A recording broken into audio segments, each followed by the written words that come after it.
know, it's this year. Yes. Yeah, the spring of 2023. Hey, you know what? Streams are live. It's successful. Looks good. I got a good feeling about tonight.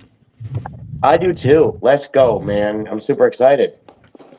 Nice. I got my notes and everything. It's gonna be all right. Be a good time. It's gonna be a good day in the neighborhood. So spring has already ended. This is not new news.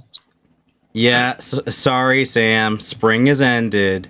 Look, one of us has to find news for us to talk about. Okay. I'm sorry. It's a dead news week, sir. Are we just keeping it in the realm of D&D, or are we looking to talk about other things? All kinds of things. Yeah, we talk about all the things, but there are some very important things to talk about. Well, yeah. Like how important? Well, I would say that, the biggest quick fix you can go for if you wanted to, like, as a DM, avoid the pitfalls of, you ever read those RPG horror stories where the DM is, like, too horny and they're kind of, like, coercing their players into erotic situations and it's all, like, cringe as fuck? Or, like, you get, like, that too horny of a player that's, like, always just, like, they just bring all that pent-upness to the table, right? Right. Now, there's one little trick that can save those kind of tables. Just are we live right now? Are we live right now? We are live right now. Oh, yeah. Okay, I'm on a podcast. Give me an hour or so. I see that. Well, you see, when did you start recording? You gotta pay attention, Sam. This is what cues are for. I got verbal cues and physical cues, like None of that was a cue. Well, I was too busy being blinded by your amazingly elegant shirt, sir. Like, sorry if I just stare into the the abyss of the Hawaiian shirt and just lose myself. I know, isn't his grip good? Like, dude, if I ever saw him on the side of the street, I'd just try to be his friends, and then I'd jump him. I'd take that shirt. Like, give me that shit. That's what really matters. I don't know. Sam in a Hawaiian shirt turns a straight man bi. I'll tell you that. I didn't say it. You did. I was just thinking it. Catch off the bag. I like black and I like flowers. So like. Yeah, dude. You put that do-rag on, man. You got the whole package. You stay. Hey, you stay. Sam, you stay where you're at. Don't come to me and take my snow bunnies. Leave them alone. Leave them alone. Snow bunnies. We went from talking about how post-nut clarity and rubbing one out before a game can keep you from being a sexual predator and a cringe lord at the table to Hawaiian shirts and then snow bunnies. What is going on here today? Maybe we should keep it on a narrative so it's not so random. Possibly. Oh, shit. Narrative schmarative. Let's start the show. All right, let's go. And 3, 2, 1. Good luck.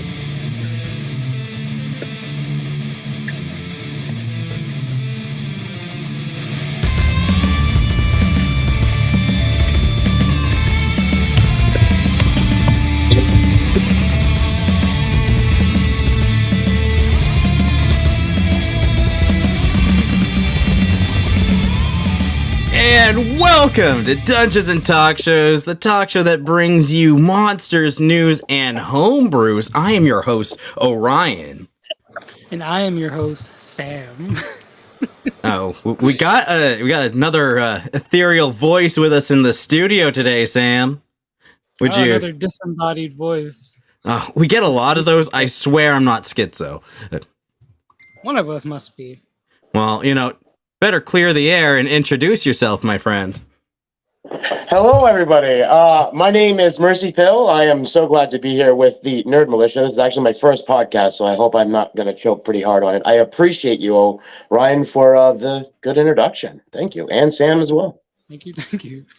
We try. Some harder than others, and some, I might even say that I try too hard, but I digress. All right, you know what? Yeah, you go hard or you go home, man. Right, like Yoda said, there is no try, there's only do. So you got it. You got it. I smack the fuck out of Yoda if he said that to me. Whoa, chill out. That dude get jumped by the whole Jedi Order. You really want that smoke? Hell yeah, Yes. bring it on, bitch. Sam, what are you, bro? Just chill there with your little Hawaiian shirt, dog. Man, Don't worry about it. I don't. Look, I'm gonna stake my claim right now. I don't like Star Wars. Oh, that's something we should talk about today, man. You don't like Star Wars, Look, man? we already talked about this during our Star Wars episode. If you haven't watched Oh, it, or listened to it, okay. please go back and listen to it. It was a pretty fun one. Are you a Star Trek fan? Man, Shit, he looks like a Trekkie. Look, I love space shit, and you would think that I would love that stuff, but I don't know. The way they've done the movies and the stories and the fan base, they just killed it for me, man. I mean the movies with Chris Pine wasn't so bad, but the old ones were like Will Shatner would just go around and just hit women intergalactic. It's kind of. I don't want to go too deep into this, but I do like the Clone Wars, and I feel like at this point, like I don't even have to watch the movies because I already know what happens. Right, I know the stories already. I would check out The Mandalorian if you have a chance. But I've heard good things about The Mandalorian, and I know there's that one where like the guy has like the katana lightsaber. That's on like Disney Plus or something. The dark saber. Yeah. The what'd you call it? The dark saber. It's a no. But what did Sam call it? A lightsaber katana or something. Yeah, so in the Star Wars community, you would have essentially been hung by the neck, but I'll allow it this time. They would have done for your insolence. I'm just kidding. I don't mind being a heretic. It's fine. Heretic, burn the witch. Burn the witch. Damn. To get me now, boys. Well, welcome to this week's episode. Hope you guys are having a good week. How are you doing, Orion? Well, you know what? I did something really fun this week. I'm really proud of myself. You see this knife right here? I learned how to throw it at a tree. So I'm just feeling like a badass. I have a knife very similar that I used to do the same thing with. Here, let me get it for you. Ah, shit. You guys are like I show you mine if you show me yours, Oh yeah. I mean, hey, this was a gift from a friend a long time ago. Yeah, that looks balanced to throw. This one, like, it's pretty balanced. It's all right, but like, I didn't expect it to be any good for throwing. But like, I've been really into the Ranger's Apprentice lately, and I'm like super jealous. Yeah, talked about it a few times. Yeah, I'm super jealous that I don't have a knife, but I do have a toothbrush, so I guess it's a prison knife. Yeah, I mean, it could be a prison knife. You are absolutely correct. Look, we had a the prison only thing that they're going to see when I jabbed it into their ribs is Colgate. So, and then I'm going to whisper in the ears, be like, make sure you brush your teeth in the afterlife. And then that's it. I'm not responsible. Only God is after that. I guess so. Oh, man. So, sorry. Mercypill, how was your week? Or how is your week going? My week is going good. I'm my anti-socialness, my introvertness is kind of on the max right now. And I've just been kind of like making content a lot and just kind of being in my room. So I think it's going good. I mean, things are looking out. We are making some progress on my end. Thank you for asking. How are all your guys' day going? Yeah, I've been doing good, and I've just been working a lot. Yeah, I'm gonna that work grind, but it's gonna pay off in the long run. And for any of the listeners who maybe haven't heard me talk about it, I'm hoping to move to Virginia in the next few months. So wish me some good luck. Better opportunities out there. Definitely. Nice. What part of Virginia? In the Richmond area, I suppose. Nowhere specific. That sounds fancy. Yeah. It certainly does. We could be like a gated community, just coming out with your little Hawaiian shirt and be like, "What's up, buddy?" On the block. Look, if I see HOA, I'm gonna kill. Look, I've talked about the HOA before on this podcast. All right. Oh yeah, fuck the HOA. You know how I feel about the HOA. If you have anybody who listens and they just happen to be in an HOA, you're probably fine. Keep listening and recruit us to your friends. Yes. Right. That is like, you should put like that, like a Hallmark card or something. That's very nice. It's a very nice sentiment right there. Thank you. So I understand you've been going through some name changes lately, and maybe some of your yeah, some rebranding, you might say. Yeah. Yeah, like 3 or 4 times, dude. It's like I'm having a like identity crisis right now.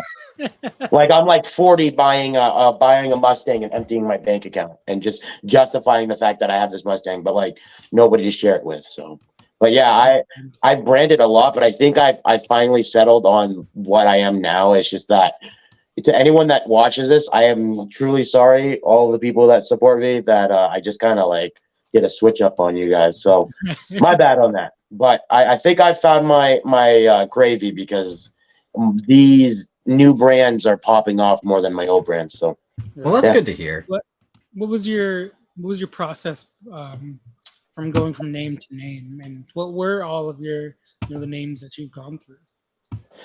I don't know how many names you guys have been there since the beginning, so like I'm gonna try to remember here. Don't quote me here, but go ahead.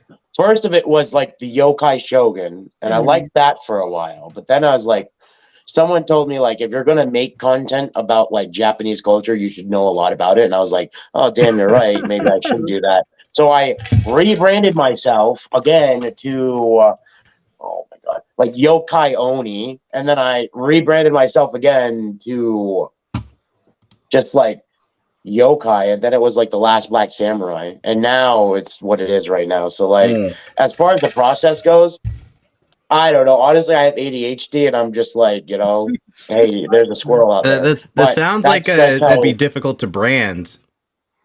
It is. Like, you can't really brand ADHD. I mean, I guess you could. But I mean, I've met a number of women who seem to think it's a replacement for a personality.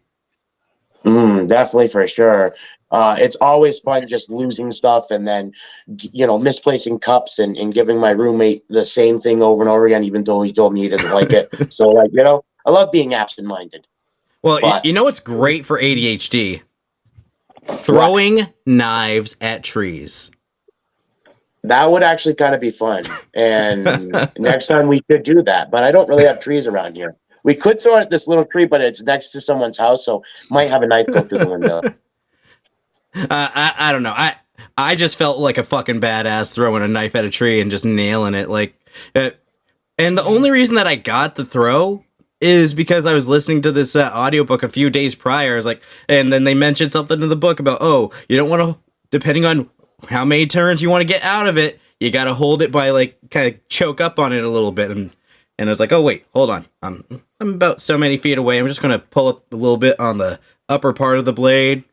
Nailed it first try. So it's like, okay, maybe a little bit of reading does do some good, Well, I mean, yeah, I think you are correct on that. What kind of knives were you throwing? It's just this one. I can't see it because, unfortunately, I don't have the luxury like you guys. I'm just a peasant over here. I don't know. It's like some kind of combat Bowie type knife. Yeah, wow. And is it medium-sized knife? Let's see. That's at least like 8 inches. If you're listening and anybody is a fan of knives, because I've always wanted to have a collection myself. Send us pictures or tell us about your knife collections or something. Yeah, definitely, for sure. Fuck yeah! But my knife is maybe 5-6 inches. I'd say mine's more like dagger length. How big is yours?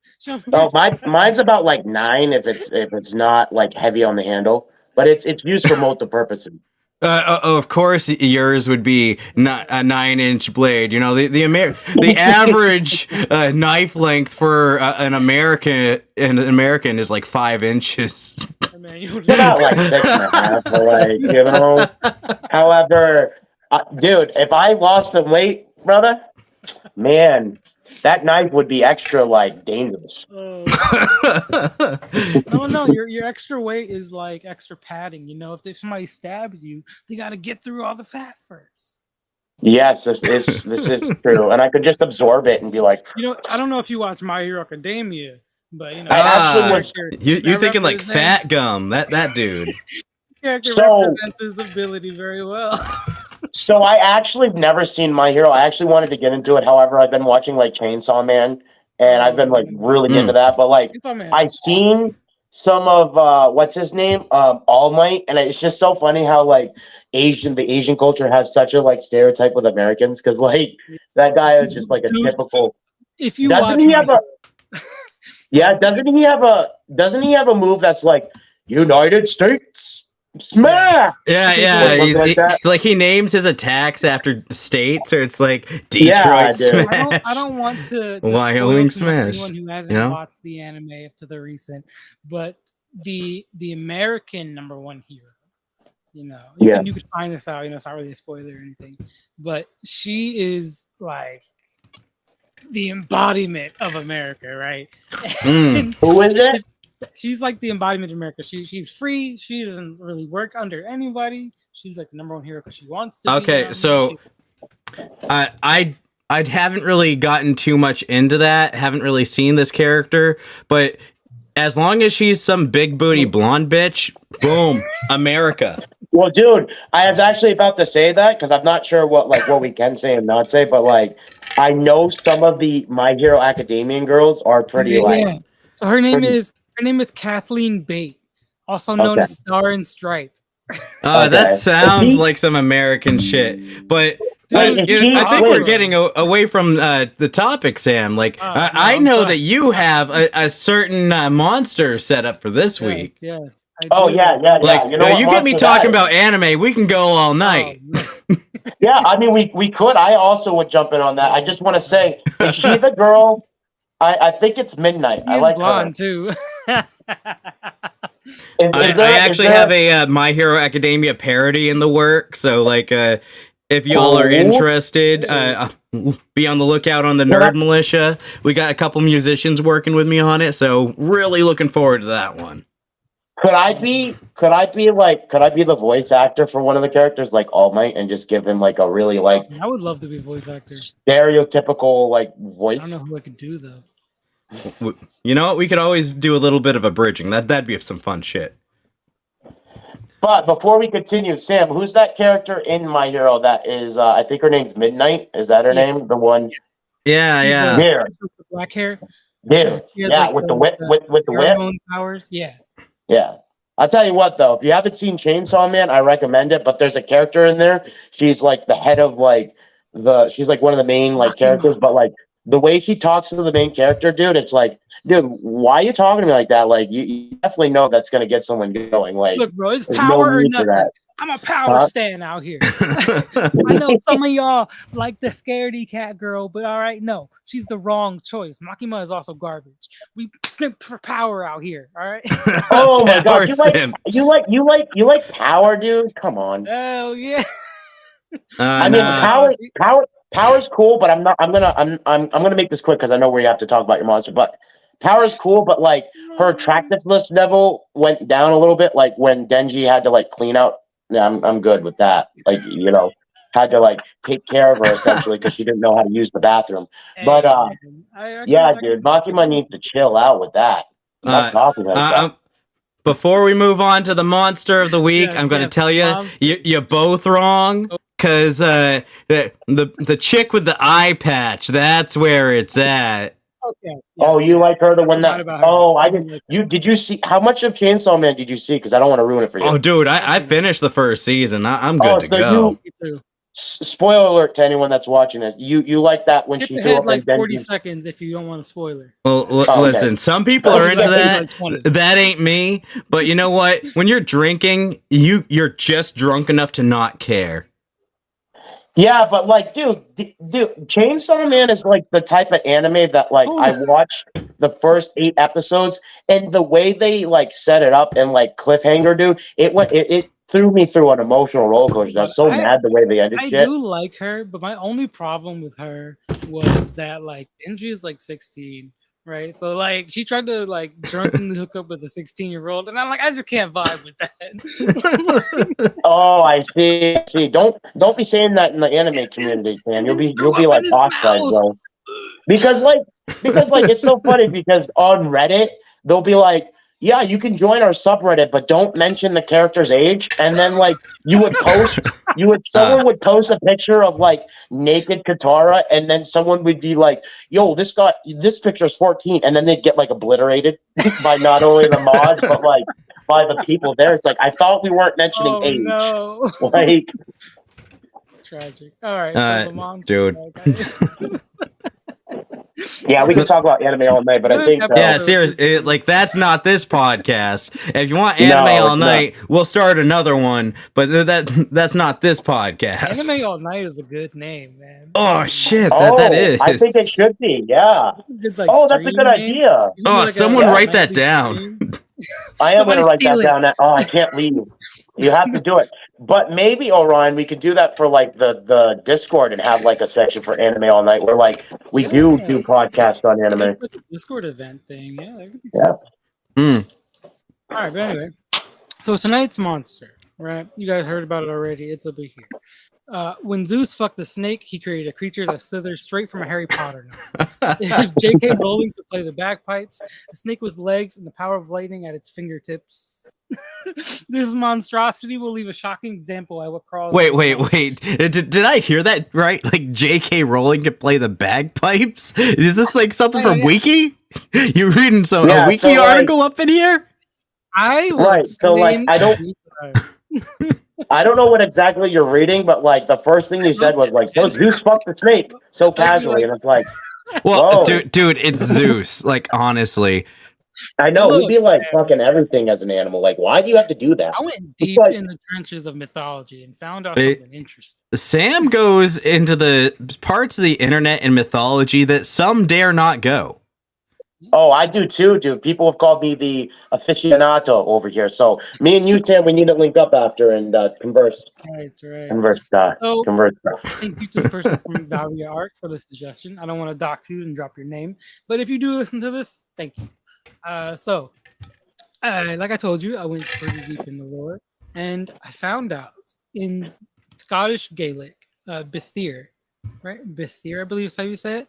Has often been defined I don't know. variously as serpent, lightning, and thunderbolt. It's also referred to as Bithir nymphs, a venomous serpent, and Nathair, meaning serpent and adder. The Bithir is described as the largest and most deadly kind of serpent, or as a dragon, but without certain typical draconic features, such as wings or fiery breath. It dwells in mountainous caverns and quarries, valleys, and is equipped with a venomous sting. If a person is stung by the Bithir, then he must head for the nearest body of water, such as a river or loch. If you can reach it before the Bithir does, then he is cured. But if the monster reaches it first, then the victim is doomed. This is all mythology, by the way. Oh wait, dude. Sorry. Like I'm thinking, like Zeus. Like we know he gets around, but dude, that's really getting around because like we went from Zeus fucked a snake to Gaelic mythology. Like I'm thinking, like wait. So Zeus is a dragon. No. So I'm just kind of thinking, like, I was looking at this creature. I'm like, it goes back to like Gaelic mythology. It's like fucking Zeus, fuck the snake. That's what this creature looks like. And you say that there's a dragon that's born that has draconic features but can't breathe and all that. Serpentine. I'm gonna bring this up on the thing here. No, that's the wrong one. Yeah, put the picture up that I sent to you. Because I mean, you mentioned that it like someone had to get to a certain thing before that dragon. That's like so basically, what happens if a person in this folklore, at least, if a person was stung by the Bithir, they must head to the nearest body of water, such as a river or loch. If they can reach it before the Bithir does, then they are cured from the sting's danger. But if the monster reaches it first, dude, that thing is fucking badass. Yeah. Another cure for the sting in waters which the head for another snake has been placed. Oh, okay. Another cure for the sting is water in which the head of another snake has been placed. The Bithir is considered one of the Fauth, a general term for various monsters and spirits associated with water. It is said that if a normal snake is killed, then its head must be separated a proper distance from its body and destroyed. Otherwise, both parts will come together and the snake will return to life as a Bithir. Damn. That sounds like like some yokai shit, you know? I mean, Yeah, Greek that's mythology had some interesting things, and I hope we get to dip back into it again. Like, You know? I don't know, Greek mythology is one of my favorite mythologies, but like this is also like you said like Gaelic, like there's a little bit of this in some Gaelic mythology. Like, dude, that is so far away from ancient Greece. Like Zeus is getting around all corners of the world. well, yeah. What do you think he's going to do? And Just stay in Greece and be like, I am satisfied? I No. mean, Zeus is in different pantheons. You know, he does show up in different. Really? Kind of, I didn't I know mean, this, but I guess in D&D it makes sense. if you think about it, the Roman version of the Greek gods are the same, right? So like, More or less. so anyway, I was able to find a few interesting stories that go back pretty deep into the lore of the theories, right? So John Francis Campbell in 1890 recounted a traditional story about a wicked stepmother who was the wife of an Irish king who gave the king's son a magic shirt that was a Bethir in disguise. As long as the great snake remained coiled about his neck, the prince was under the stepmother's enchantment. But he was eventually freed from the Bethir with the help of a wise woman. So These things are that's the just story. crazy to Is look this like at. is this a Brothers Grimm Disney? Like, what's going on here? No, this is just a story that Like, I'm intrigued for sure. John Gregerson Campbell, I don't know if they were related, in 1900 provided an account of the Bethir. The big beast of Scans Lasso. Also, I'm sorry if we have any Scottish listeners. I'm about to fuck y'all shit up. Oh no. I'm trying my best. Damn. All right. Yeah. The Scan Lasso in Islay was one of this kind. It devoured 7 horses on its way to Loch Indal. A ship was laying at anchor at the loch at the time, and a line of barrels filled with deadly spikes, and with pieces of flesh laid upon them, was placed from the shore to the ship.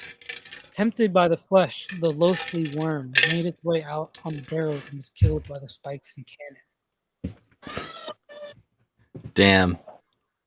That's one way to lure a monster out. I kind of like that. Like you just take this barrel, you're spiking that shit up, you're baiting it. Like you got that's how you reel in the big one. You know. This was allegedly a real account. People were like, "This happened." You know what I mean?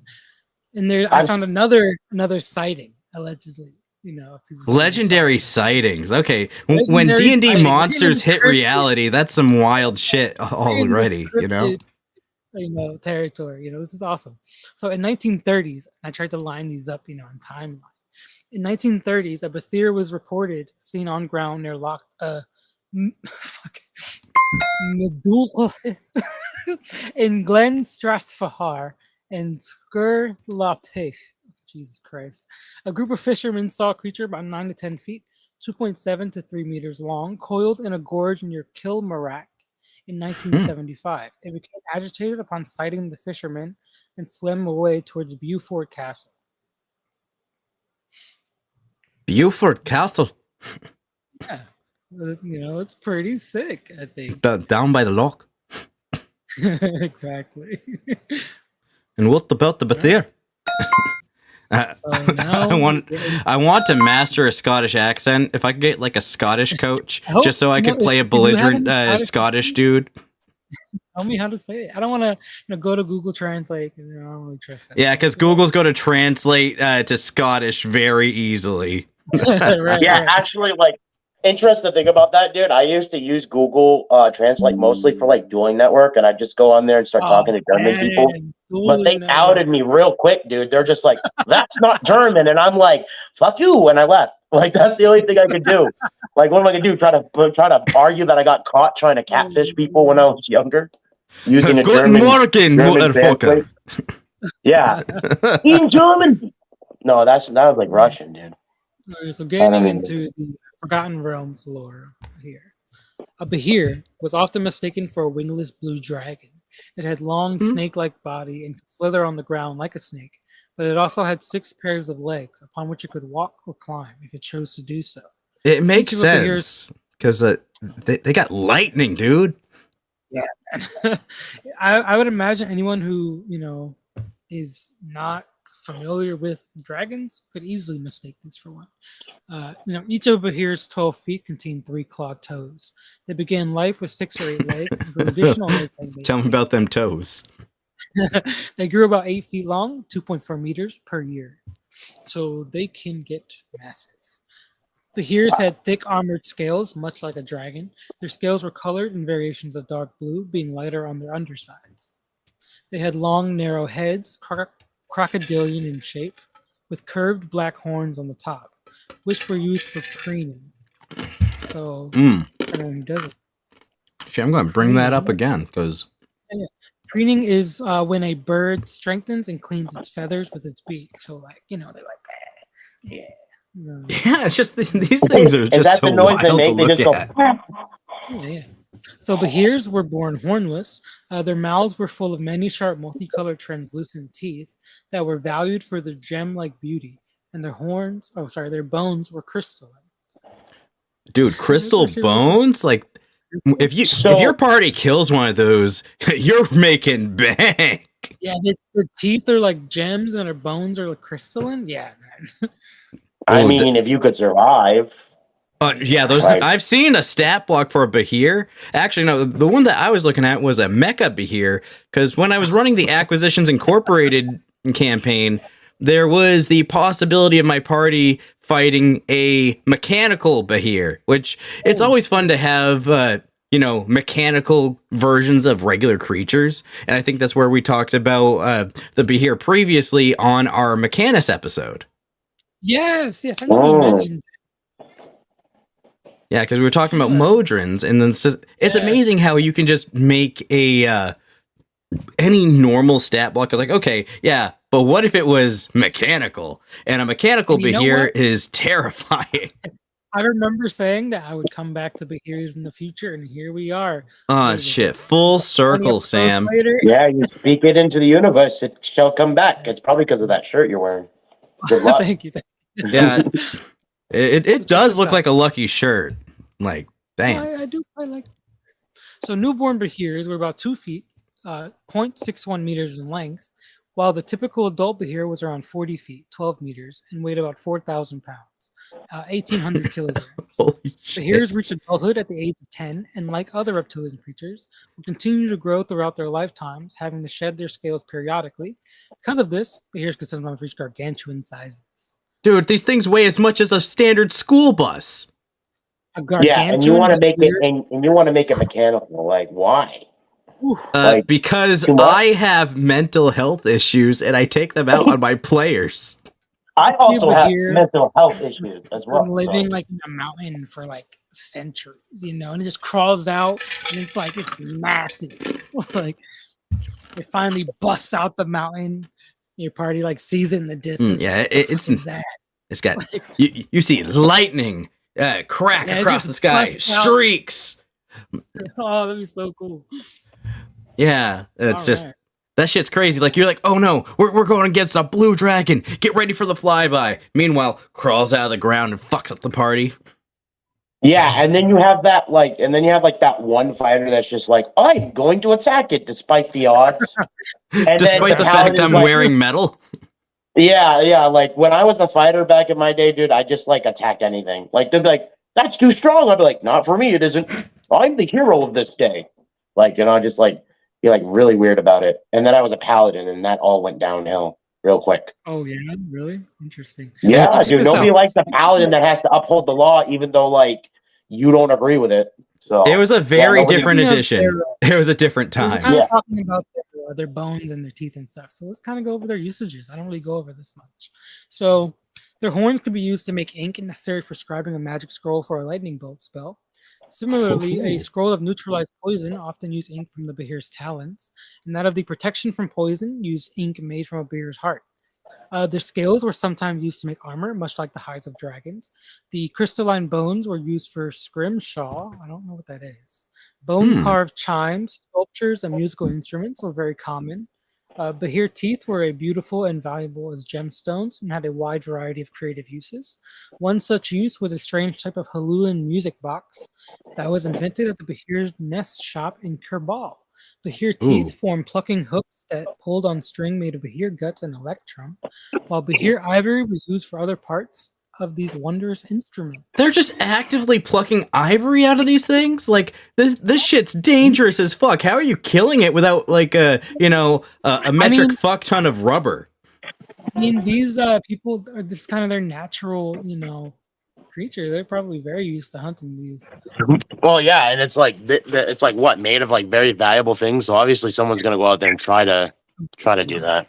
Now hear me out. You take all the Behir teeth and make one of those like those Aztec looking shark. No, not Aztec. One of those little shark. Those Hawaiian shark tooth swords. But like it's all Behir teeth, and then you get like some Behir guts, and maybe you find like maybe the lightning gland. So you got yourself a like little lightning tooth sword. Yeah, I would probably just like. Be sick. Yeah, you could definitely get creative, and I'm sure with a decent DM, we'll let you make something really cool. I just want to turn monster parts into weapons and glory, honestly, Sam. Man, what the heck? Like, oh man, that's why I'm loving it that you guys are like actively like, what can I get from this creature? I'm like, man, what do you guys want? Dude. Like, I'll tell you, it's useful. Like, you look at the curve on their fucking claws, dude. Behir karambit. That's all I gotta say. Absolutely. So talking about their, busting out of a mountain, right? They preferred to live in warm, hilly terrain. They made dens and caves, which are often in the side of high cliffs or hidden thickets. A Behir's territory usually encompassed an area of 400 square miles, or correct me if I'm wrong, 1 billion square meters. 1 billion square meters. Okay, square meters makes a lot more sense considering how like square miles. Yeah, 1 billion square meters. Yeah, right? I mean that could have been simplified to like a bunch of kilometers. So I'm not afraid of the metric system like a lot of Americans are. Hey, real quick, I don't mean to interrupt the podcast, but like, does it show when I get disconnected on your end? It does. I notice it. Yeah. Because I'm having really bad internet connections, and I don't want to stop the flow of the podcast. So, like, if it continues to happen, I might have to take my leave. Well, yeah. If that happens, then it'll be okay. But we're glad to have you on while you're here. Yes, and I will try my best. What'd you say, Starboy? I'm coming towards the end of my segment here. Oh, no. Take your time. I'm just saying if I disconnect again, then I'm probably just going to, that's going to be it. So that way you guys don't have to keep dealing with that when you're trying to, conduct a business here. So I apologize. If you've heard some of our episodes, we've had some real technical difficulties. Professionals as we pretend to be. I think I know what it is. It's just that they probably heard that I was capping about my 9-inch knife. So that's why I'm having issues. Did you tell them it was just an innuendo? Yeah, no, I did not. I told them what you really gonna do about it? You want to see? Because I can guarantee you don't want to look. And then they're just like, well, we're gonna disconnect your internet. So even better. He's getting canceled. Oh, yes, I'm getting canceled. Anyway, sorry, Sam. Continue. No problem. So check this out. So despite their nature, Behirs were popular subjects of breeding in Rua, which is like their natural region. The varieties of Behir breeds was as diverse as the breeder's imagination allowed. They varied in size, color, and were used as guard dogs or small handheld pets. Behir hatcheries consisted of long, shallow pools of water. They were fed with fish and eels. Those Behir not sold alive were butchered and used for material components and crafting materials. Behirs were capable of speaking both common and draconic. Dude, I want to know what one of these motherfuckers tastes like. I mean, they're neutral evil, so I mean, you could does talk evil to taste? What does evil taste like? And can I put it on a bun? Well, so wait, you can interact with them? Yeah, they're creatures. I mean, they're monstrosities, so they're semi-sentient. They're right. So these are the ones that can't fly or anything. Right. They're just serpentine, no wings. So I'd really ask the Behir. I was like, why are you such a trash ass dragon? They just kind of get mistaken for dragons often. Oh, okay. So what? Okay, so what are you gonna do? Run at me? Like, you know what I mean? Like, you got nothing.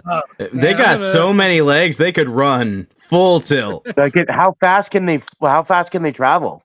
I'll get there in a minute. Oh, okay. All right, then. They're pretty fast. So, moving into the ecology here, the beheres were usually solitary creatures, but could be found in mated pairs, though this only lasted until their eggs were hatched. They were most active during the day, and during winter months they hibernated. Mating took place in early spring, after which females will produce between 1 and 4 blue-green leathery eggs, which were then buried under sand or dirt. There were conflicting reports about how long it took for the eggs to hatch. Some sources claimed it took 8 months for them to hatch. Others insisted that it only took 3 to 4 weeks. The young were driven from the den soon after hatching. Dude, hear me out. Yes. You have a player mission, right? And the problem is you're in a mountainous area and it's Behir mating season, and it happens every year, and they call upon adventurers every year to deal with the problem, but it's stupid dangerous. Yeah, that definitely sounds. Holy shit. Well, you thought the male Behir was bad. It's the mamas you gotta look out for. Oh yeah. And keep in mind, these are CR11 creatures, so they are on dragon level. I wonder how much the eggs sell for, because we could probably steal them while they're mating. Stealing eggs during Behir mating season? Hot damn, you got some cojones, my guy. Oh, Ryan, you're the one, dude. You're the one that's like, I have mental illness, and I wonder what it tastes like. So hey, might as well add on to it. They're used as pets and ranching creatures, So I mean, you can use a Behir as a pet, dude. Could you imagine having a guard dog and someone break into your house? Literally, they are used as guard dogs by the people native to this country. That's wild. Just breed mini Behirs. It's like the Chihuahua of Behirs, except because their sizes are so diverse. You can kind of keep them, small. Having one as just a pet is crazy. Kind of live out long enough with the proper ecosystem, and they're able to thrive. They can get massive. Dude, you could have your big bad be a Behir breeder. Oh yeah, could. Behir. Holy shit. A Behir breeder that's had enough of this country's bullshit. So he's going to take it over with his hand-raised Behir army. Nothing can stand against that. Dude, if I looked out and I saw Sam on his Behir army with his little shirt, dude, I'd automatically think it's just the end of the world. I just well, it's time to pack up. So let's get into the stats and stuff here. So they are a huge monstrosity, neutral evil, like I said. They have a 50-foot movement speed at a climb speed of 40 feet. So they are this shit's fast, dude. 50 feet in 6 seconds. So they're schmoovin'. They have a strength of 23. Boys. Yeah, they're scooting along. Dex of 16, Constitution of 18, Intelligence of 7. They're not too smart, but they're smarter than an animal. Wisdom of 14, Charisma of 12. So they're about as smart as what would it be, like a gorilla, something like that, something like that, like a talking animal. I think that'd probably be just above a gorilla, but that's still terrifying. In that range, yeah. Smart. Does a Behir have I can't even pronounce it. Does a Behir have does it have the ability to think introspectively? I mean, that's up to the DM's discretion of this level of intelligence. If they're able to, I always rule if they're able to communicate, especially speak common, and they have a semblance of a society, then I would imagine that they have some reasoning, some motive. Because gorillas are one of the very few animals that actually can they can make weapons and philosophize. Yeah, they think almost like humans do. That they would have the same kind of personality as dragons. They're kind of I'm amazing. That means these things could ambush. These things could be ambushers. Oh, absolutely. Yeah, they could like. Orion, why are you adding more to this? This is already scary as it is, I bro. mean, just wait till I'm about to go into their abilities here. You know, they're the most interesting stuff. They have, the bite attack. You know, that's pretty basic. They have the multi attack. They make 2 attacks, one with this bite and one to constrict. So this constrict ability, one large or smaller creature takes 2d10 plus 6 bludgeoning damage plus 2d10 plus 6 slashing damage. And the target is grappled. If the Behir isn't already constricting a creature, the target is restrained until the grapple ends. So grappled and shredded. Yeah, once you are restrained and grappled by the Behir, he may just shred you up, bite you, hit you with a lightning breath, or he may swallow you. The Behir makes 1 attack against a medium or smaller creature that is grappling. If the attack hits, the target is also swallowed and the grapple ends. While swallowed, the target is blinded and restrained. It has total cover against attacks and the other effects outside the Behir. Takes a total 66 acid damage at the start of each of the Behir's turns. A Behir can only have one creature swallowed at a time. It can only take 1. Yeah. Wait, does that mean that if it can? No, Yeah. I'm a terrible DM, so I would say that if you have 2 small characters, that's the same as swallowing 1 medium character. Yeah, I would say because it is a medium or smaller, so it just can't swallow anything large. Yeah, so okay. Well, we will eat the halflings. Depending on the size you choose to run this at, you can flex, whatever size you let it swallow. But if the Behir takes 30 damage or more in a single turn from the swallowed creature, the Behir must succeed on a DC 14 Constitution saving throw. At the end of that turn, it will regurgitate the creature, which falls prone in a space within 10 feet of the Behir. If the Behir dies, a swallowed creature is no longer restrained by it and can escape from the corpse using 15 feet of movement, exiting prone. So we talked about this lightning breath, right? Yeah, Let's get into the nitty-gritty damage and checks of this. This is a recharge 5 to 6. The Behir exhales a line of lightning that is 20 feet long and 5 feet wide. Each creature in the line must make a DC 16 dexterity saving throw, taking 12 d10 lightning damage on a failed save, or half as much on a success. That's worse than a lightning bolt. That's a lot. Well, it wouldn't matter when you're dead. Real quick for reference here. That's dude. That's a powerful. Blue Dragon's lightning breath does 12d10. Okay, so it has the attack potential about the similar to a adult blue dragon. Woof. That's a strong boy. I would say so. What are the chances of encountering these? I mean, it's up to your DM. Oh my god, I hate that, dude. That should be like a shirt. Like, it's up to your DM. DMs can be pretty shiesty characters. I forgot to mention this earlier, but there is actually a sub race of Behir. Okay. There's not too much to talk about, but they are a little more interesting. They are a much smaller, more magical cousin of them. Is it a salamander?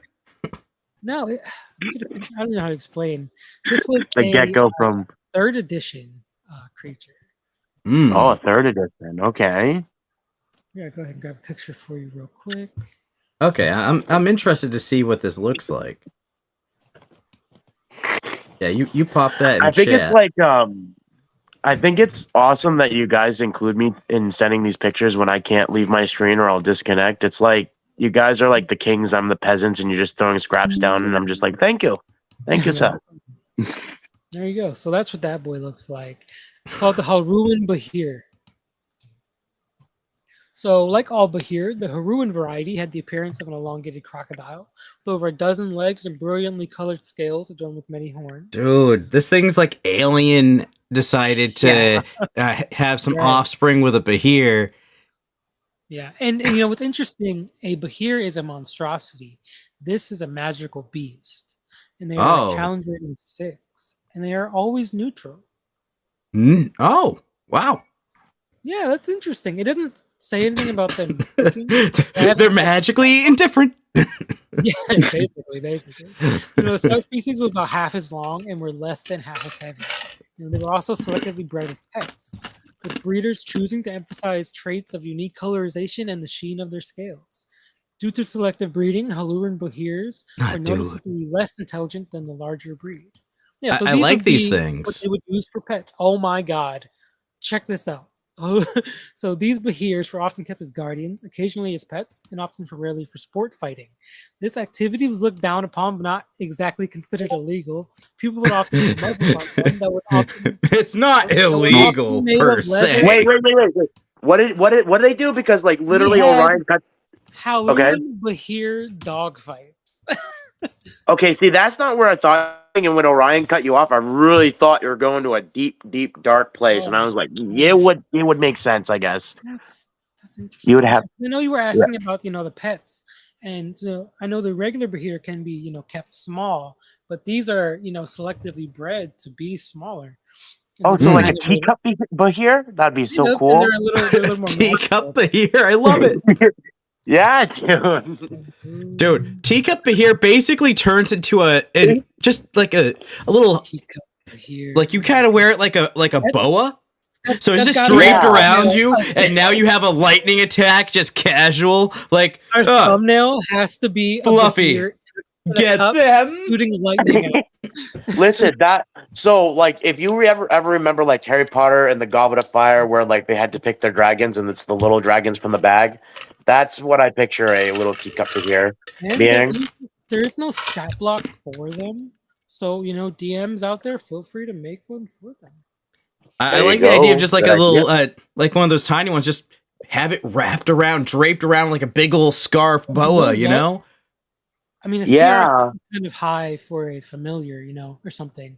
But if you have a player that wanted like a ranger, like a Drake Warden type deal, I would that's definitely the reflavor you could go for. Yes, I would absolutely allow them to have one of these, depending on what it does. Maybe give it like a lightning bite or something. Ooh, But, guys, kind of what if a mob boss has one of these things hanging around him, like I was saying, and it's just like, okay, cool, and then like as almost like a legendary action, like once every 2 rounds, boom, like you use the recharge ability, it just fires off a lightning bolt. I mean, it's tiny, so it's less than a normal one, but the sheer power of that would still be devastating. Like you're fighting this guy, then all of a sudden, all the lightning explodes. I was down for that. You said this was a mob boss that had to be here, a small Bahir. That's where my brain's at. Because, like, could you imagine you're finally fighting Gerard, the mob boss, and he's like, "Oh, you come to fuck with me, eh? No. Yeah, I was just thinking like I'm about to fuck you up. Like Fluffy, like get him." Yeah, I was just thinking that. He'd be like, "Yo, hey Frankie, how's your mother doing? How's the spaghetti's doing? But hey, come on, let me talk to you there for a minute." And then like you just get killed by the Bahir. Like I've got to feed him. So like that would be funny, dude. Like Al Capone back in the day having a Bahir and just like rolling up on like. Yeah, that's what I'm saying. Like, dude, Xanathar is like the big kingpin of the Xanathar Guild, he's got his goldfish. Why couldn't a regular mob boss have just a dangerous pet like that? I would imagine that kind of shit would be on the regular. Like, I think we should add more dangerous pets for boss fights. Like, everyone's like, okay, you don't have enough when like you're always having your players blitz through your bosses. Well, what if some of the minions that your boss has is literally dangerous pets that he's just got kind of up his sleeve, draped over him? He's like, okay. I always love the idea of like, it doesn't have to be a big bad, or a character just in general. That's kind of like a beast master. They just have like wider range of like creepy, like dangerous creatures that they're kind of absolutely. Tame, Oh, I love it. I don't know if it exists, but if there's a homebrew of that, maybe a class or something. Sam, I think that would remember be that interesting. campaign when you were playing that Dragonborn, and like Yeah. you guys, the first town you guys make it to, there's like a baby bullet kind of like tearing up the streets, and you all were about to fucking end that thing, and this guy comes out of nowhere. He's like, no, don't hurt my pet, and he was like a bullet breeder. Yeah, I know Oh. that specific breeders exist, but I want like a class where I'm like a monster tamer. You know what I mean? And I got You like you 3 or you 4 play- creatures that I could like use in combat. That'd be sick. you play 4th edition, Sam? I have not played 4th edition. Oh well, he said Dragonborn. I only remember Dragonborns being introduced in 4th edition. No, they're in Maybe. I think Oh, they are were they in in third third? So- edition. Yeah. they're in Okay, third. so when I played 4th edition, that's when I played Dragonborn. Dude, I actually have like a story of a DM that made a broken Dragonborn character, but I'll probably just save it for like later. But it was quite broken. I was glad we didn't fight him. But We can go ahead and take our break right now. You can go ahead and tell that story, and maybe cut it in as like our break. okay, I mean, he sounds can good. tell that story. I mean, you go take your break and whatnot, and just hit that bathroom real quick and be all good. Yeah, I'm good. I'm ready. I'm ready to lock and load. All I'm right, super tell us excited. about it, dude. Oh, so I'll make it quick without going into the semantics of it. But like I had a DM, his name was Derek. We called him the Dragon because like he really earned his nickname during Dodgeball. But he made a character called Legionnaire, and it was a black dragonborn that would always just like lurk in the shadows with an Organization 13 coat from Kingdom Hearts because he really liked Kingdom Hearts. And yeah, Legion, it's a phase. Legion. It was, dude, and I'm glad because I was a fighter, dude, and I was ready to fight Legion. But like Legion was so overpowered that I thought I would probably get one-shotted. But anyways, his abilities was like when he took damage, like physical damage, he would be able to deal that back to you times 10 of whatever you're rolling. And also he had Bloodied, which is a Dragonborn ability, which also doubles his damage. So like if you hit him for like 50, he would do you for 50 damage. It would for 50 plus his damage, so it would stack. Every time you attacked him, he would absorb that damage and then do it to you 10 times forward. So also, when you tried to hit him from a range with magic, any damage that you did to him with magic would heal him for that much. So like, Oh wow. It was just a hard time, dude. Every time we encountered him, he was only used for like a progression of the story, and I'm so glad because like that guy would have easily he would have easily soloed us, all of us, like no problem, pretty much. No I'm doubt. 4E was just a different time. My first introduction to D&D was in 4th edition. I believe I was playing with you and some other people at our high school at the time. Yeah, I really was. Was that in gaming club? It was.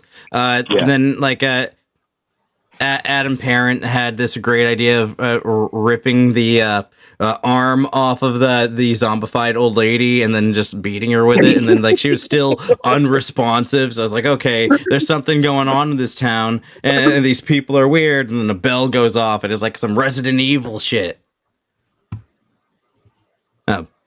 Wild stuff. One thing led to another. We ended up burning down a building.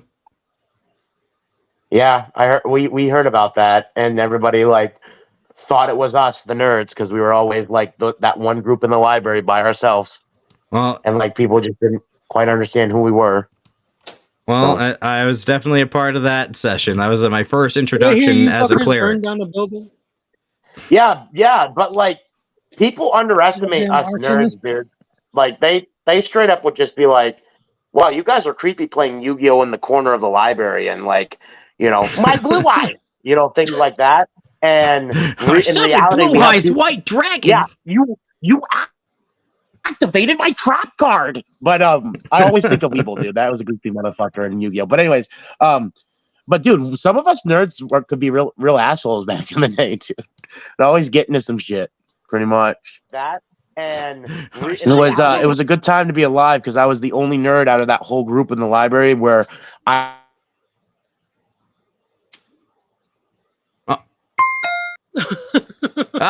He was in mid explanation. Oh, what a time! What a time!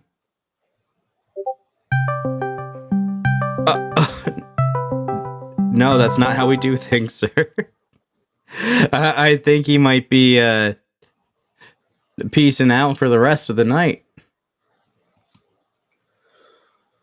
Well, we prepared for this.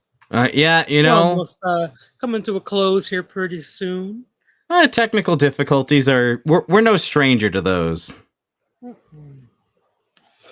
Not at all. Not at all. Oh, I guess we do have him coming back in. Oh, okay, cool. Can't keep a good man down. I guess so. Are we still on break? No, we're still running, Oh, because I was going to say then I would probably just call it here because I keep disconnecting. So yeah, that's perfectly fine, dude. I'll definitely catch you guys on. I'll actually tune into your stream when I get off while I'm doing stuff. But how long have we been streaming for or doing the podcast? About an hour.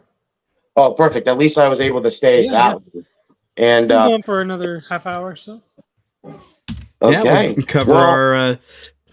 Well, we don't exactly have news this week. It's been kind of a dead week. And, it's to be expected because the news that's dominating the week is, I guess Trump got his mugshot, Maybe our homebrews are a little bit longer, maybe, I think. It's a little... It could be a short episode this week. That's fine. It's a little... I think it's old news now, but you could talk about, the whole thing that's going on TikTok with... the what's her name, baby doll creator, I think that has what I don't know anything about that. Is this some tabletop stuff I was unaware of? I'm not a TikTok guy, so no. I you guys are mostly on the other end where I've TikTok's my main thing, so I'm on there a lot. But pretty much this girl, I think her name's baby doll. I'm probably pronouncing her name or username wrong, but she essentially paraded a trend on TikTok where you know how you make memes, but you're actually the meme yourself. So she'll go and live stream and sit there, and people will come in and watch her for 3-4 hours straight of just being her saying yes, yes, yes, yes, yes, yes, no, no, no, thank you. She'd literally be acting like a meme. That's not acting normal. like a meme. That's simulating the most stereotypical and the worst stereotypes of mental retardation. Okay, you could chalk it up to that, but yeah, on live, right? But dude, she blew up on that and got a lot of followers, a lot of fans, and a lot of deals and stuff. Even the news, dude. Even the news were "What's going on here?" And then they came over and they literally reported her, and now she's famous, and she has talked to many people in the space, all because she decided for 8 hours straight to act like a meme. And it's hey, get your bag. That isn't memeing. That's oh hey, I'm gonna be Ducky from The Land Before Time. Exactly. Yep. That's what I'm gonna have to come on. I'm gonna have to send you that's guys on okay. Discord. I'm gonna have to send you guys what she does on Discord, but that's lost me. But guess what happened now, Orion? Everybody is doing it. So every time I open my For You page, people are online doing the whole. Some people are dressed up in Pikachu outfits, and they're just a Pika Pika, and it's bro, man, I wish I'd thought of that. No, I'm glad you didn't. Have some self-respect. Hey, you gotta get that bag, Orion. You gotta get that bag, dog. Dude, dignity is worth something. Yeah, it is. Says every porn star ever. Yeah. TikTok doing shit like that. I'm sorry. Yeah, dude. I sometimes hear it in my sleep when I wake up. I'll be sleeping and all I hear is yes, yes, yes, and I'd be no, no, no. That's just, dude. I got family members that suffer from actual problems that kind of make them sound like that. And it's just kind of insulting hearing that someone's actively going out there and pretending to have this issue for the sake of memes. You guys are disrespecting the disabled person. How dare differently abled, sir? You should be ashamed of yourself. I'll send you seriously, guys. That's just not okay. What's wrong with you? It's So funny. what I can do, Disabled people. Huh? See, on what this I can do is like, we love disabled people. Okay, they, you know what? We treat them like everybody else. You know, we make fun of you like everybody else, huh? Bet you wish you had legs, huh? I could. I'll send you. I'll send you that stuff that we just talked about, and then maybe that's something we could talk about next podcast. Please, Like, no, don't. No, Don't. you- I'm going to distance myself. I will exclude no, myself. Orion, dude, we're the Nerd Militia. We stick together. If I have to suffer, you have to suffer. No, I'm a parent. I've suffered enough. I'm a parent too, so we can suffer together. But no, if you don't want me to send it, I won't send it to you. But I will drop it in the Discord somewhere. No. I've known pain. My players once used a wish spell to wish for over 500,000 gold on an airship and proceed to break the airship with the sheer amount of gold in the cargo hold that I had to calculate. Why? All right, guys. What are Well, you trying to buy? I hope that you guys have a good day. Or Oh, night. wait, Thank you before for- you go, you gotta plug your content, sir. Where can people find you at? You can find me anywhere, like your mom's basement, in the woods. I mean, like, where do you want me? Because like I'm an extra in this life. But no, on a serious note, you can find me on TikTok. I mostly do my dealings on TikTok under at. Wow, I'm forgetting my stuff here. At. Wow, dude. Okay, so Just like, give him a. dude, To hold be on. fair, he's experiencing brain rot from these memes that go on for 8 hours. Yes. So, I think it's made savagely. That's my at on TikTok, but Okay. I also go by Mercypill, so you can type that in. You can find me on YouTube, not very active, Instagram, and Twitter. So, Okay. Well, also on the if you have Discord a of the link Nerd tree or put one together, we will leave a bunch of links to your stuff in the description when we're done with the show and everything. So you send those to me and we'll get those all set up for you, bud. So pretty much Orion's telling me that I have failed trying to plug myself, so now he just wants me to be quiet. Okay, I understand. Okay, Illuminati. Okay, I gotcha. I was putting it softly.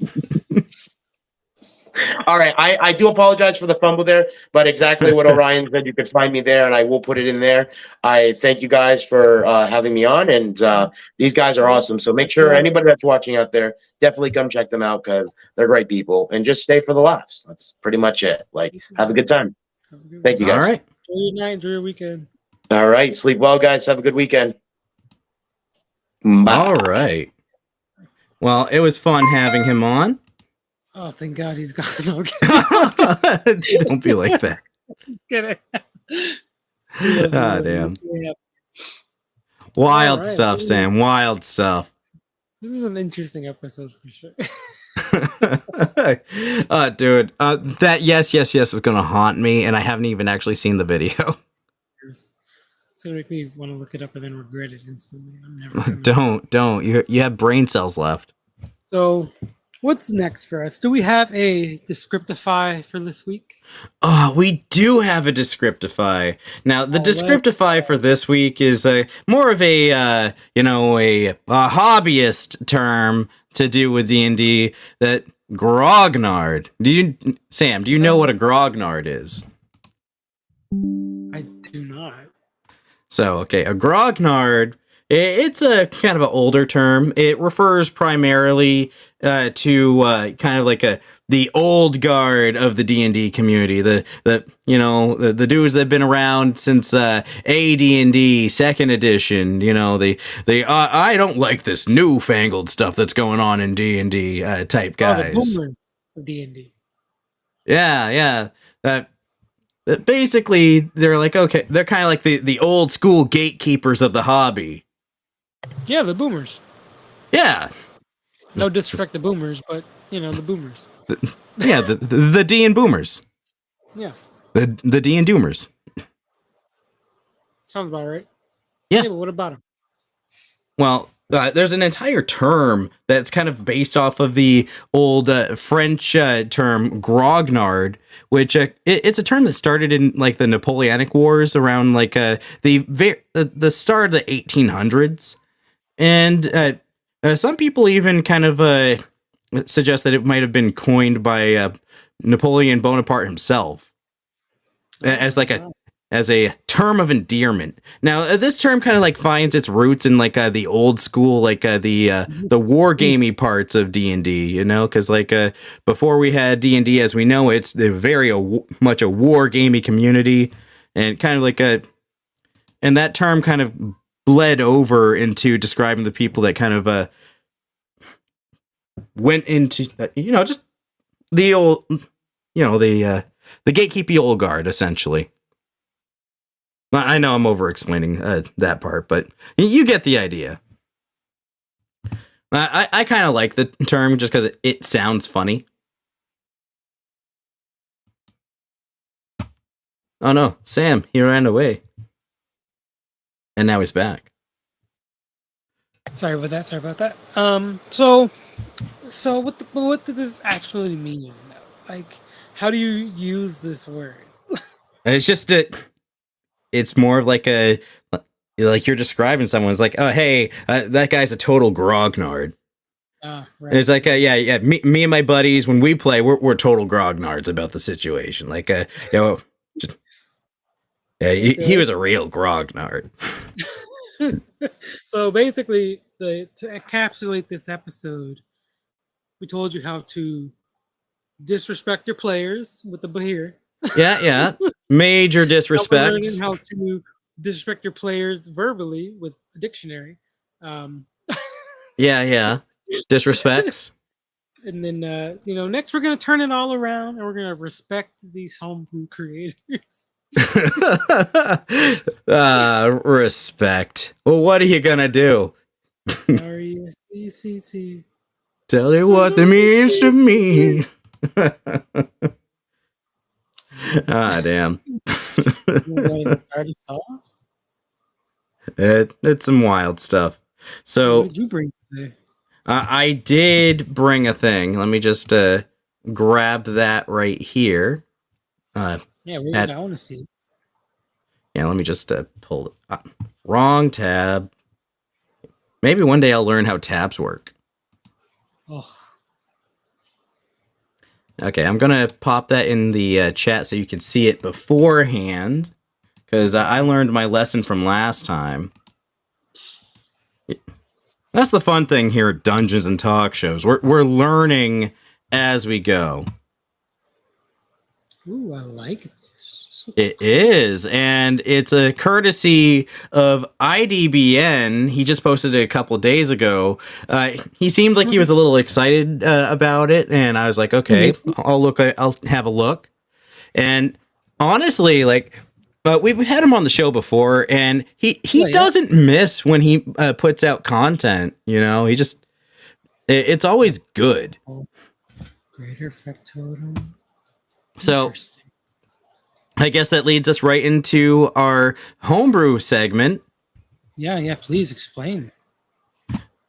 So we got the Ancient Architect, and let me tell you a little bit more about it as we generic roll.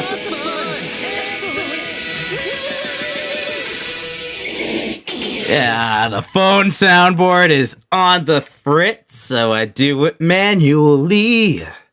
Sorry, excuse me. I just had to. All right, continue. Oh, please. So the Ancient Architect. Now, we all know our warlocks have got their patrons. This is an ancient mechanical patron, you know, a patron of Mechanus. If you will. Dude, okay, wait. So remember when I talked about this and I was like, what happened if I want to play Warforged, like cleric or warlock? How could I make Primus like my thing? Remember? Yes, and that's exactly it. Because like, it's kind of like it walks that boundary and totally could imbue you with power. Because this is the Ancient Architect subclass. I'm very, very excited for this. Okay, so I'll read the flavor text because I do like me some flavor text here. Me too. The fur-sized core of silver shudders and transforms, releasing a resplendent creature of metal and crystal from its millennium-long slumber. The glowing eyes of the Factorum flicker and take the world around it. Its mechanical gaze lingers on you. It bows low, recognizing its new operator. In a kingdom that once destroyed by man's ingenious foolishness, the ancient architect repurposed soulish machines of war into caretakers to prepare the land for humanity's return. These were the Factorums. Once their task was completed, these powerful automatons returned to their slumbering cores, waiting for the signal that they would be needed again. Since the Factorum have rarely been seen, but there are rumors of living constructs of silver and sapphire wandering the plains are whispered in tomes and of reverence and fear. Ooh, tones. Okay. Through the daring adventures, careful study, and foolish luck, you have lucked into some secrets of the ancient architects and awoken a Factorum of your own. Studying the ancient architecture of these superlative examples of astounding artifice, you will surely reveal more of their knowledge and power.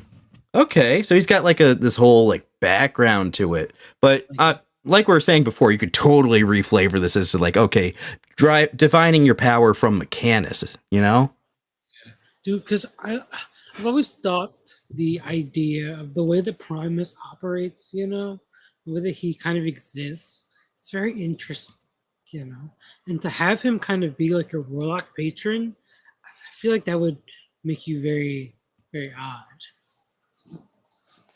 Well, I think, You yeah, have to be, to be chosen by Primus, what I mean. And I've always wondered, what the interaction between Warforged and Primus would be. Yeah, it's just so interesting. I actually, you know what? I screwed up. I should have put this right on the stream with the rest of us here. Mm-hmm. Let me just move that to where it ought to be.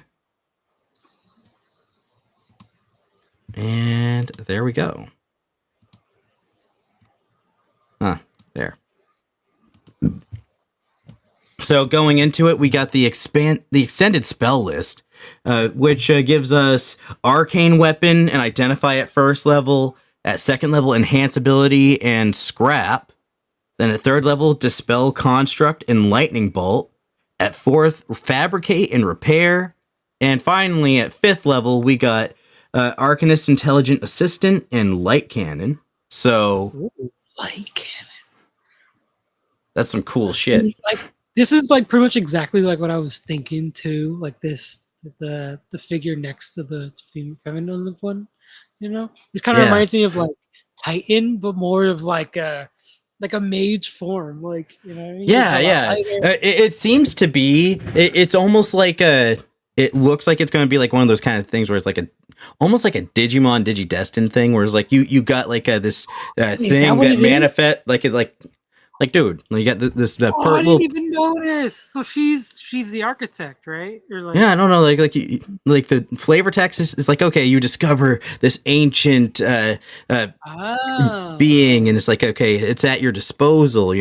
This is okay. I understand. And it's also your patron, so you're divining power from it, but it's also a construct. Oh, interesting. Okay, so at level 1, we got Awakened Factorum.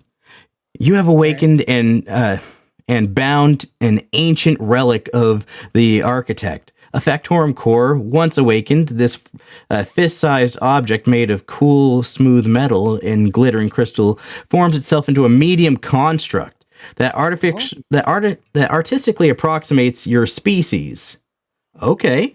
That's a cool little piece right there. So I understand. So this girl went to the She went to the factory, right? Found the relic of the architect, which was the Factorium core, which is this fake. Yeah, in yeah. its humanoid Well, form. yeah, you see the little core thing in its chest, and then like it forms itself into like an approximation of what your species is. Yeah, so it's kind of like it kind of reminds like a Zatch Bell. Oh my god, you could have a Zatch Bell campaign. Holy shit. You're not wrong, actually. Okay, especially with Stibbles, because there's the way the companions work. I am down for a Zatch Bell game. That'd be so fucking cool. Dude, if anybody listening out there is a DM and you like Zatch Bell and you wanna make a Zatch Bell campaign, dude, hit us up, please. Oh, please. That shit sounds great. So, Oh, man, anyway. continuing on here, this construct is friendly to you and allies. It uses the lesser Factorum stat block provided.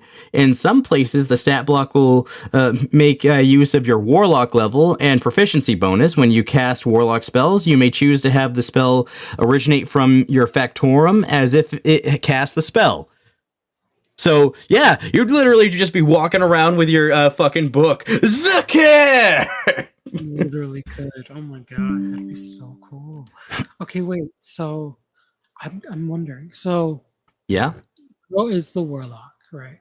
So, if you multi-class, if you multi-class into something, you can make this. Like, you could have this be like a what's the word I'm thinking of? Help. The tinker, the It's on the tip of your tongue. It is. I'll finish reading this first part while it comes to you. Machines, like the magical machines and stuff. Oh, Artificer. Artificer, yeah.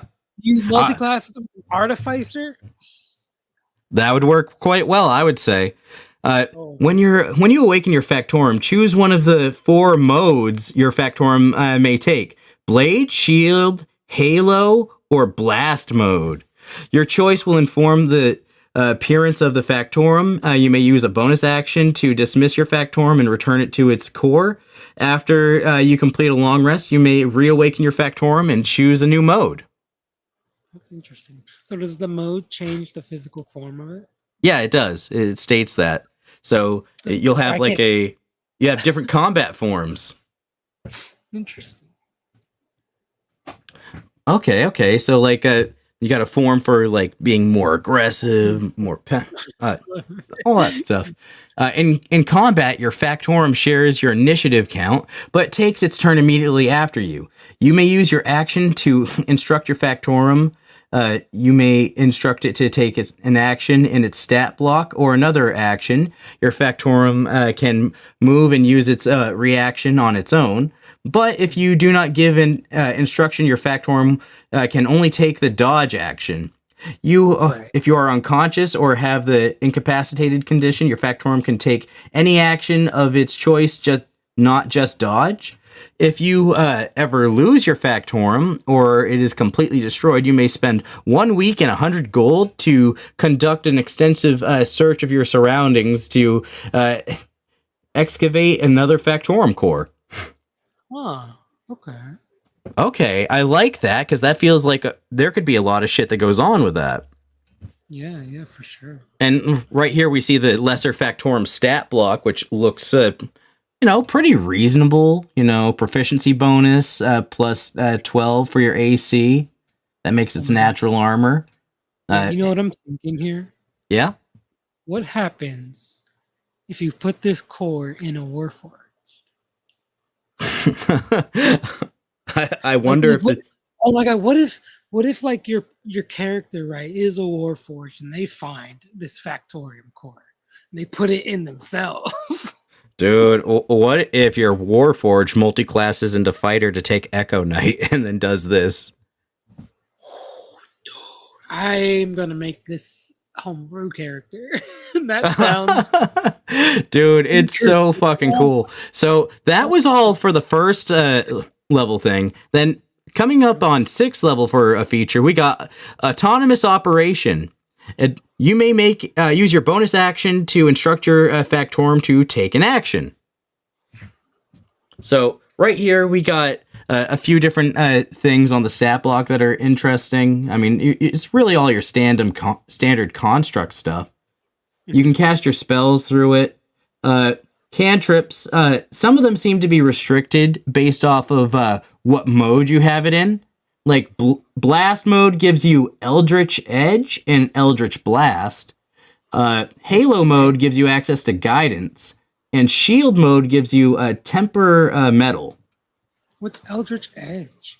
I from the name, I imagine it like coats your blade. You know? Oh, well, this he took it a step further. He added a couple extra spells and stuff for it. Okay, interesting. Yeah, like IDBN don't fuck around. Like he goes all in when he makes a homebrew. Oh yeah, this is really. I love the art for it too. Oh, I know. I gotta find out where he got the art for this. Like it looks amazing. And let's see. At level 10, we got Android Evolution. Experience and observation built over millennia cannot help but solidify and metamorphosize into sapience and personality. Your Factorum evolves into a new, more complete, more personal form and gains a personality of its own. When you awaken your Factorum core, it now uses the greater Factorum stat block. Additionally, your Factorum can now speak, retain memories, has a unique personality, and can pass an eccentric but natural member of it can pass as an eccentric and natural member of your species. Okay. The first time you awaken your greater Factorum, choose 3 skills and 1 instrument or gaming set for it to be proficient. And and 1 damage type with it that will become resistant. Okay. When you reawaken your Factorum core, you may select a new set of skills and a different damage type. Damn. So that sounds like a great way to it's like almost like having an NPC to kind of fill what your party is lacking. Absolutely. I like this a lot. Same. And then we're capping out at is that the cap out? I guess so. But we're going into level 14 for the patron feature again. Treasures of the Architect. For untold years, the Architect's secret home has been hidden as one of the stars glittering in the night sky. It has been hovering there, watching. Now your Factorum has regained contact and unlocked its powers for you to use. On your turn, you may use your action to do one of the following effects. Depending on the mode of your Factorum, you may not do so again until you finish a long rest. Finish a long rest, unless you expend a use of a Mystic Arcanum. Okay, cool. Okay. So you can use your Mystic Arcanum for this shit. So first up, we got Lightspeed Razor Hurricane Blade. If that's not an anime sounding attack, I don't know what is. It really is. What the heck? It's so cool. Okay, so Lightspeed Razor Hurricane Blade is only accessible in Blade mode. Your Factorum transforms into a weapon and leaps into your hand. Then, in a flash of light, you strike out at the creatures around you. You can target up to 5 creatures that you can see within 60 feet of you. Your Factorum, within you of your Factorum. Okay, sorry. You can teleport to each target in turn and make 1 melee spell attack against it, dealing 6d10 force damage on a hit. Then your Factorum returns to its normal shape, and you both teleport to a space within 15 feet of the creature you attacked. And you may target an additional creature for each level of Mystic Arcanum used above level 6. Awesome. So it's the instant transmission blitz ability. Dude. Having this on the Echo Fighter, oh my god. Okay, next is Adamant Guardian Warden Shield. Okay, not as flashy a name, but it's a shield mode ability. Your Factorum transforms into a huge shield of of translucent but nigh impenetrable material until the start of your next turn. All medium or smaller creatures within 5 feet of your Factorum gain total cover from all effects and attacks originating from outside of the shell. Creatures and objects within the shell can move through it freely. All other creatures and objects are prevented from passing through it. Spells and other magical effects can't extend or be cast through the shell. You may extend the duration of the shell by 1 round for each level of Mystic Arcanum used above level 6. That's how you protect a party. Wow. Interesting. So you really can be the flex with this. And then we got probability altering automata Halo for Halo mode. So I guess this is where things become much more like you really have to decide what you're going to do with this once per long rest. Like, okay, it's almost like preparing a spell almost. Yeah. Oh, absolutely. Okay, for the Halo mode, your Factorum dissolves into a swarm of microscopic glittering flecks that hover around up to 2 creatures of your choice within 30 feet where it stood.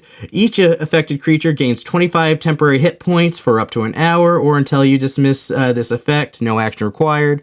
When the creatures with temporary hit points from this effect make an attack or ability check, they may choose to lose all temporary hit points to treat it as if the die rolled is a 20. Oh, hey. You may affect an additional creature above each level of... Okay, so for each level above level 6 with your Mystic Arcanum, you can affect another creature. So you could boost the whole party so they got temp HP and give them each 1 nat 20. That's really good. That's boss ending shit, potentially. And then we finish it out with Celestial Bombardment Decimation Beam. Love it. That's for blast mode. Okay, so you must be able to see the open sky to use this effect. A beam of searing light falls from the heavens, destroying everything in its path. All creatures within a 10-foot radius, 800-foot-tall cylinder must make a Constitution saving throw against your spell save DC. A creature that fails the saving throw must takes 45 radiant damage, while a creature that succeeds takes 23 radiant damage. Increase this damage by 5 for each level of Mystic Arcanum above level 6. You don't even roll for that damage. That's just guaranteed. Oof. Dude, an 800-foot cylinder, you could fry a fucking dragon in the sky. Yeah. That's like a satellite beam. Yeah, you're calling it a satellite airstrike there, bud. That's awesome. That's awesome. Oh, the spells. Oh yeah, and then moving into the spells that come with this, it has some custom spells. Eldritch Edge, which that can be used by Ranger, Sorcerer, Warlock, or Wizard. Range of 5 feet, instant, verbal somatic. You strike out with a weapon of crackling magical energy. Make a melee spell attack against a creature within range. On a hit, it deals 1d10 plus 1 force damage. The spell will last long enough to make more than 1 attack when you reach higher levels. So it's the melee Eldritch Blast. All right. Nice. So it is like a weapon buff. Nice. I like it. Yeah, so it's like, say you only have a dagger, but you use Eldritch Edge, melee magic weapon attack. Okay, now you're doing a d10 plus 1. Yeah, you coat your blade in energy. I like it. Always love that stuff. Yeah, and then we got Temperamental, which is a bonus action usable by bards. Duration 1 round, somatic verbal. You reach out and ward a creature you can touch from imminent harm. Until the beginning of your next turn, the next time the creature takes non-magical bludgeoning, piercing, or slashing damage, reduce the damage taken by 3. The damage reduction increases when you reach higher levels. 6 at 5th level, 9 at 11th level, 12 at 17th level.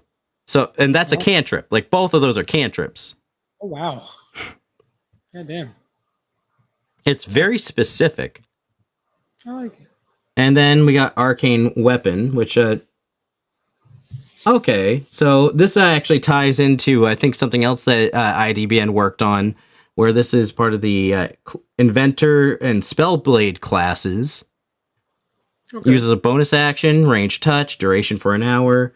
You imbue a weapon with magic. For the duration of the weapon counts as magical. Any damage dealt by it, it's force damage. When casting this on a weapon with ammunition property, it no longer consumes ammo. And it can be upcast for more damage. Interesting. Nice. Okay. We got 2 more on... Oh, wow, there are other spells here. So many. Damn. We got Scrap. Wizard spell, 30 feet. Instant. Spikes cover. Oh, so you can destroy a metal object used in casting the spell and reconfigure it. Okay, so you can use this to create spikes. Okay.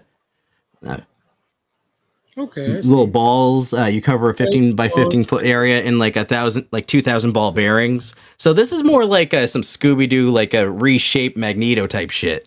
Yeah, I like it. I like it. You can make balls, spikes, fillings. Sure, Okay. your DM could get pretty creative with your Yeah. ideas. Yeah. And then we got Dispel Construct at 3rd level. That you can attempt to purge a magical animated construct. Okay, well, it deals a certain amount of damage to it. So like that's specifically for trying to deal with constructs. Like you're just, it's a damage spell for constructs. Pretty straightforward. 4d10 force damage. Oof. Yeah, that's rough. And it has to succeed on a con save or be stunned for a minute. Not bad. Dude, you can take constructs out of the fight. Target has less than 50 hit points remaining. When it fails, it's reduced to 0. It's an execute for constructs. I love it. It is, and it kind of goes in line with how clerics have their their turn undead ability. Yeah, exactly like that. So I'd say that's pretty fair. And then we got at 4th level Repair, another inventor spell. You touch a construct or inanimate object, causing it to regain 10 d6 hit points. Damn. Causing any parts or material that's broken away from the construct to reattach. Pretty straightforward. You're healing constructs. So you can break and mend things with this. It's just amazing. You can also revert the states of aging to the condition it was in 10d6 years ago. Interesting. Holy shit. Like you could resurrect, you could like be the person making your Warforge in the party. Like you make them all right. That's a top tier spell if you have a Warforge in your party. Yeah, absolutely. Then I want to play a game with an inventor and this. I want to play. You know? Oh yeah, I'd love a tech campaign. That'd be cool as fuck. Yes, that'd be so Okay, cool. then we got another wizard spell at 5th level, Arcanist Intelligent Assistant. Now, I think all of these are on the spell list, so like you automatically get them, so no worrying about class spell restrictions. But this one lasts for 8 hours. You reach out, touch a set of tools that you are proficient. Okay, that you are proficient with, and magically imbue them with an limited intelligence. For the duration, the tools speak and will often give advice about what they guess their wielder is attempting. Then a creature makes an ability check with using the enchanted tools. It treats any roll of a 9 or lower as if it were a 10. Not bad. Yeah, that's pretty good. It's like, okay, I take 10 on any minimum roll. Oh yeah.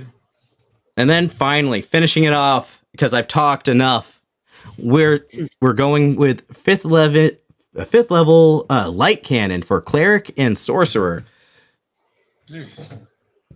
You release a beam of brilliant radiance. All creatures within a 60-foot long, 10-foot wide line must make a dex save or take 7d8 radiant damage, or half as much on a successful save. All flammable objects that are in the area or not being worn or carried ignite.